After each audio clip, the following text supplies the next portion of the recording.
Another aspect of the economic equation that we need to look at. So our next speaker is Cynthia Thorstad.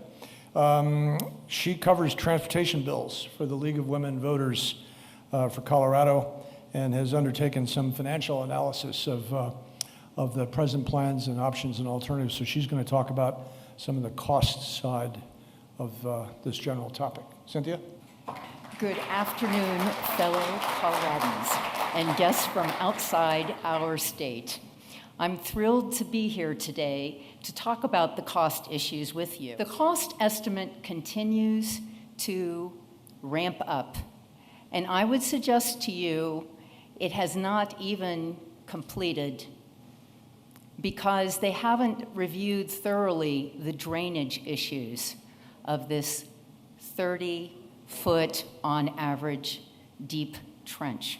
Very little information on the reroute alternative has been developed by CDOT. CDOT states a reroute option was originally eliminated early in the process, back in 2008, although that was not the current reroute that community leaders and residents of Elyria, Swansea, Globeville, and others have been discussing.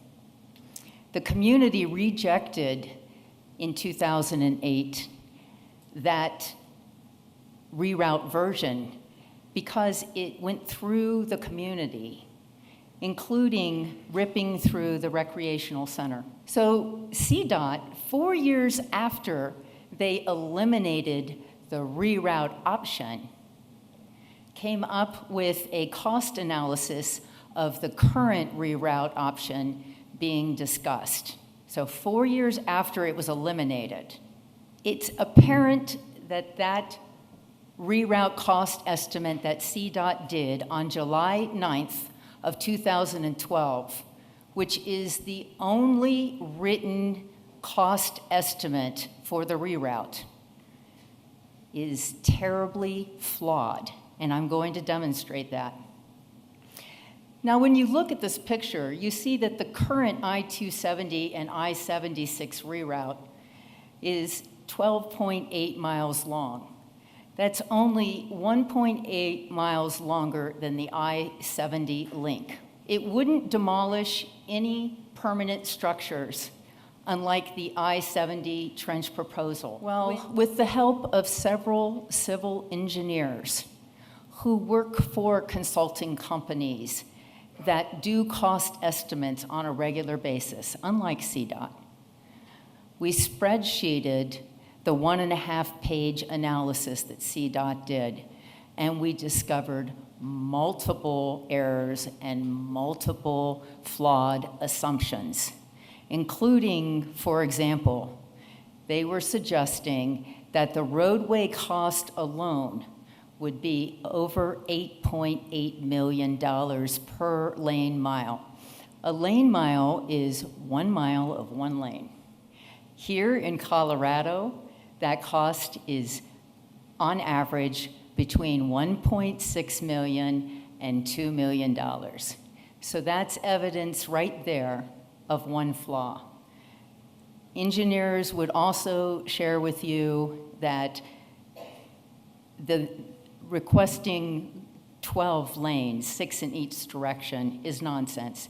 And some of my fellow colleagues today are going to be discussing that. But what really got me was there were mathematical errors.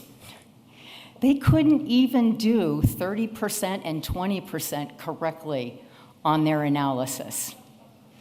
So that really got my goat. However, that being taken into account, let's just forget what I just said for just a moment and say their analysis was on the money. What we did is we prorated the I-76 segment and the I-270 segment to see how much each one of these segments would cost under their $4.35 billion. The bulk is on the I-76 side at $2.35 billion, and the I-270 component is $2 billion. for the total of $4.35 billion. However, if you factor in the cost of the already planned CDOT widening, using their cost estimates, they're suggesting potentially that this would cost $950 million. But I'm going to demonstrate that's not the case, but keep these numbers in mind moving forward on this analysis. My civil engineer friends love to spreadsheet everything, so hang in there with me. We took the trench alternative. I hope you don't mind if I call it a trench, because it's hard to say partially covered, lowered alternative. So I'm just going to call it a trench.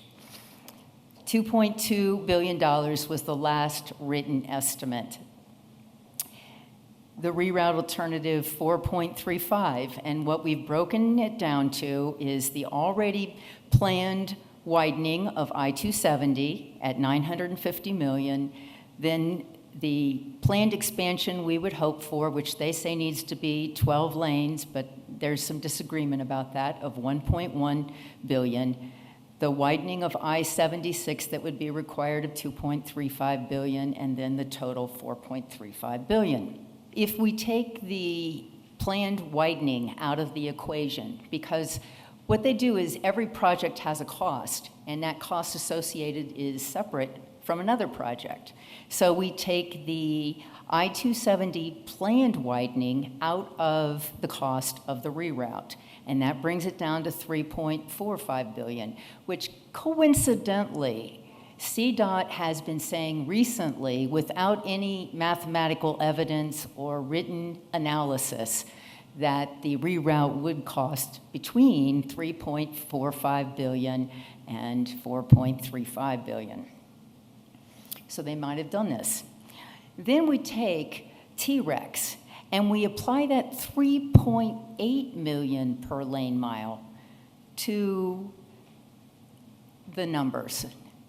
And we uncover that these components together, between the additional planned widening of I-270 and the widening of I-76, would be $775 million. Furthermore, if we took T-Rex's numbers of $3.8 million per lane mile and applied them to the planned expansion already of I-270, that's with Dr. Cog, that would potentially be $170 million. If that project wasn't there, if you added the $170 million onto the $775 million, you would see that the total cost of this project is half of what the trench, also known as the partially covered, lowered alternative, would be. On my birthday last year, July 29th, 2013, I got a present thanks to the Denver Post. Parsons had sent a bid to CDOT regarding the proposed expansion of the mountain region of I-70 between C-470 and Silverthorne. That's approximately 53 miles. And if you do an average on the lane miles expansions that they're talking about, it's approximately 550 lane miles. For that entire work, which includes even additional tunnel borings, Parsons bid that at $3.5 billion, which is less than the 12.8 miles of the reroute. So let me recap here. T-Rex with 209 new lane miles was $795 million. Parsons with 550 potential lane miles and new tunnels, $3.5 billion. CDOT's reroute cost estimate, $4.35 billion. Does this pass the mustard test? No. All I'm concerned about is the due diligence, that we have accurate information to do the best type of assessment, especially as taxpayers. You heard Steve and Armando talk about the cost to the community.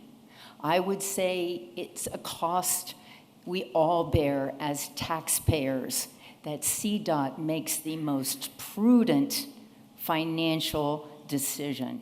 The bottom line, I hope I've been able to illustrate in my brief presentation today, is that the reroute alternative will cost less than CDOT's preferred trench alternative.